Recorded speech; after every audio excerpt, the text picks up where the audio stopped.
નમસ્તે વિદ્યાર્થી મિત્રો, હું છું ભાર્ગવ લાઠિયા અને સ્વાગત છે તમારું આપણી આ એજ્યુકેશનલ એક્સપર્ટ યુટ્યુબ ચેનલ ઉપર. મિત્રો, આજે આપણે ધોરણ 10માં વિષય વિજ્ઞાન અને ટેકનોલોજીમાં લિબર્ટી પ્રશ્નપત્ર 2026માં પ્રશ્નપત્ર 7ના વિભાગ સી નું સોલ્યુશન જોવાના છે. જો વિભાગ એ અને બી નું સોલ્યુશન તમે ન જોયું હોય તો નીચે લિંક ડિસ્ક્રિપ્શનમાં આપેલી છે, બરાબર, ત્યાં જઈને તમે જોઈ શકો છો. અને શરૂ કરીએ તે પહેલા પ્લીઝ જો તમે ચેનલ પર નવા હોય તો ચેનલને સબસ્ક્રાઇબ કરો, વિડીયોને લાઇક કરો અને તમારા બીજા ધોરણ 10ના વિદ્યાર્થી મિત્રો સુધી શેર કરો. ચાલો શરૂઆત કરીએ વિભાગ સીમાં. 38મો સવાલ છે કે ભાઈ વિઘટન પ્રક્રિયાના પ્રકાર જણાવી અને બે પ્રક્રિયાના એક એક ઉદાહરણ સમીકરણ સાથે લખો. તો પહેલા તો વિઘટન પ્રક્રિયા 3 પ્રકારની છે: ઉષ્મીય વિઘટન, વિદ્યુત વિભાજન અને પ્રકાશીય વિઘટન. જેમાં ઉષ્મીય વિઘટન તો કે ઉષ્માની મદદથી કરવામાં આવતું વિઘટન એટલે ઉષ્મીય વિઘટન કહેવાય. એક એક ઉદાહરણ આપીને સમજાવવાના છે. તો કે ફેરસ સલ્ફેટ FeSO4 એને જો તમે ગરમ કરો તો એમાંથી પાણી દૂર થાય અને એનો રંગ બદલાઈ જાય, એટલે આ પહેલું સમીકરણ. FeSO4 × 7H2O ગરમ કરો તો FeSO4 + 7H2O બન્યું. તો આ એક પ્રક્રિયા ગરમ કરવાથી ટ્વીટો અને બે બન્યા, એટલે આ થયું વિઘટન. હવે આ FeSO4 એને પાછું વધારે ગરમ કરો તો એમાંથી Fe2O3 બને, સલ્ફર ડાયોક્સાઇડ અને સલ્ફર ટ્રાયોક્સાઇડ વાયુ બને. બીજું છે વિદ્યુત વિભાજન. તો કે વિદ્યુત પ્રવાહની મદદથી કરવામાં આવતા વિભાજનને વિદ્યુત વિભાજન કહેવાય. વોલ્ટામીટર નામના સાધનમાં પાણી ભરીને થોડુંક સલ્ફ્યુરિક એસિડ ઉમેરી અને પ્રવાહ પસાર કરો તો એનોડ પાસે ઓક્સિજન અને કેથોડ પાસે હાઇડ્રોજન છૂટવો પડે. 2H2O, it gives 2H2 + O2. આપણને બે કીધા છે તો આ બે થઈ ગયા. કોઈ પણ બે પ્રક્રિયાના, પણ આ ત્રીજી કહી દઈએ. પ્રકાશીય વિઘટન સૂર્યપ્રકાશની હાજરીમાં કરવામાં આવતા વિઘટનને પ્રકાશીય વિઘટન કહેવાય. ઉદાહરણ તરીકે સિલ્વર ક્લોરાઇડ અને સિલ્વર બ્રોમાઇડનું સૂર્યપ્રકાશની હાજરીમાં વિઘટન કરો તો એનો ઉપયોગ થાય છે શ્યામ અને શ્વેત ફોટોગ્રાફીમાં. AgCl એમાંથી Ag + Cl2 અને AgBr એમાંથી Ag + Br2. બીજો સવાલ. એક ઝવેરી એટલે કે સોનાની આભૂષણો બનાવનાર 22 કેરેટ સોનાના દાગીના બનાવે અને એના ગ્રાહકો પાસેથી 22 કેરેટનો ભાવ વસૂલે છે. હવે મિત્રો, આ સવાલ બે રીતે આવે છે. તમે જો ગોખીને ગયા હશો તો ચોક્કસ ભૂલ કરીને આવશો. કેટલીક જગ્યાએ સવાલમાં આવું છે કે 22 કેરેટના દાગીના બનાવે છે અને ગ્રાહકો પાસેથી 22નો ભાવ લે છે. અને અમુક સવાલમાં એવું આવે છે કે ભાઈ દાગીના 22ના બનાવે પણ ગ્રાહકો પાસેથી ભાવ 24 કેરેટનો લે છે. તો આ જે ત્રીજો સવાલ છે ને એ જવાબ ફરી જાય, બાકીના તો બે સરખા છે.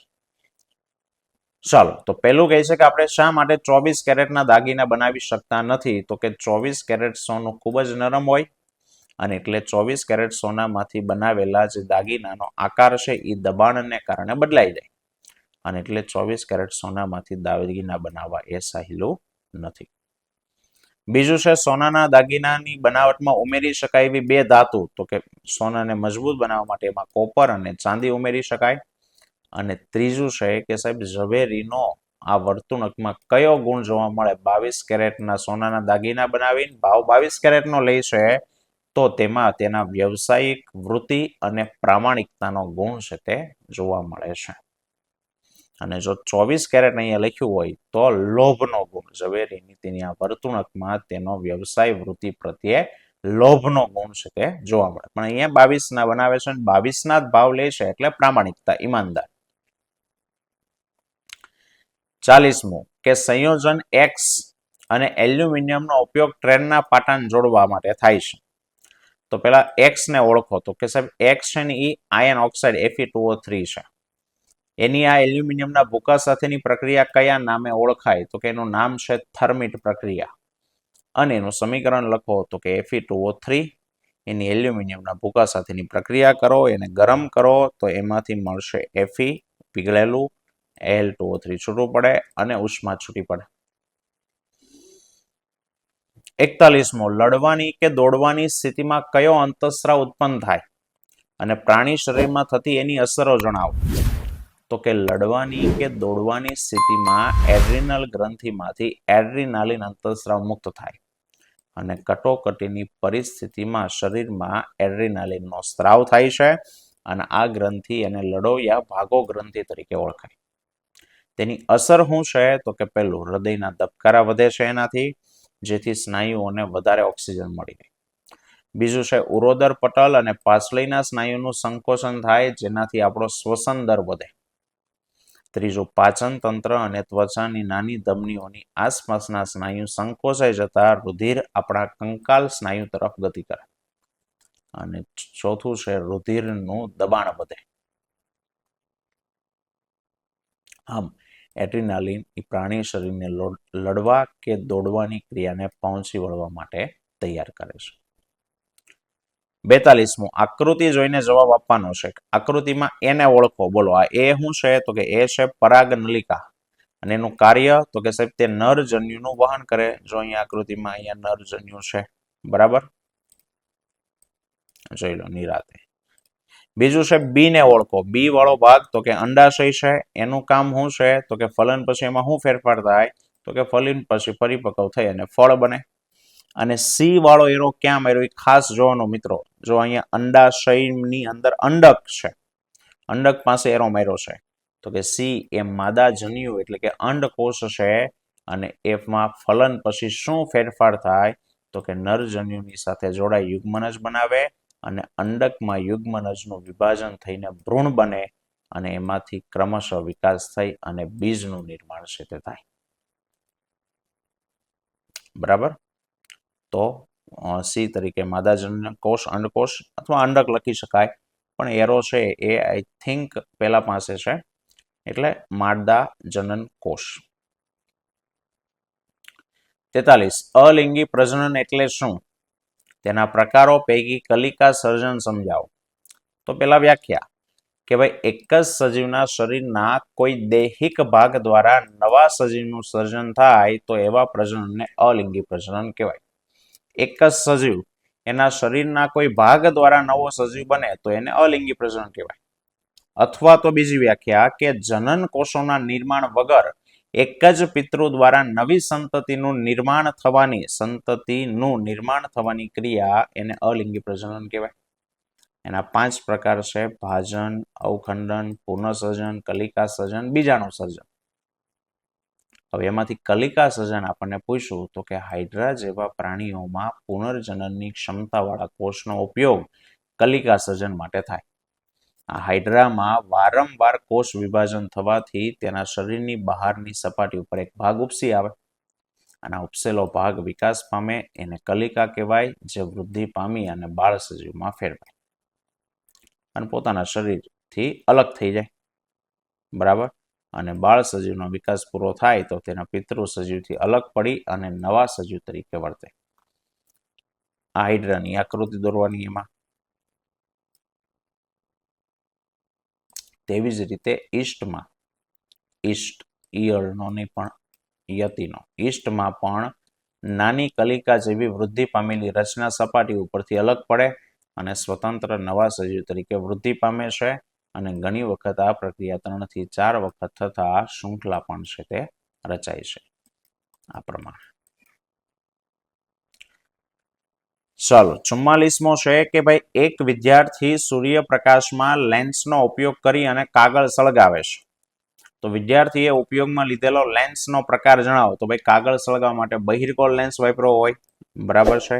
બીજું, આ ઘટનામાં મળતા પ્રતિબિંબનું સ્થાન જણાવો. તો આ ઘટનામાં પ્રતિબિંબ મુખ્ય કેન્દ્ર F2 ઉપર મળે અને આ ઘટનાની આકૃતિ દોરો. તો આ એની આકૃતિ. બરાબર. બહિર્ગોળ લેન્સ, સામેથી સૂર્યના કિરણો આવે, વક્રીભવન થઈને જે જગ્યાએ ભેગા થાય છે એનું મુખ્ય કેન્દ્ર F2 છે તે કહેવાય. 45, પ્રકાશનું વક્રીભવન એટલે શું અને વક્રીભવનના નિયમો લખો.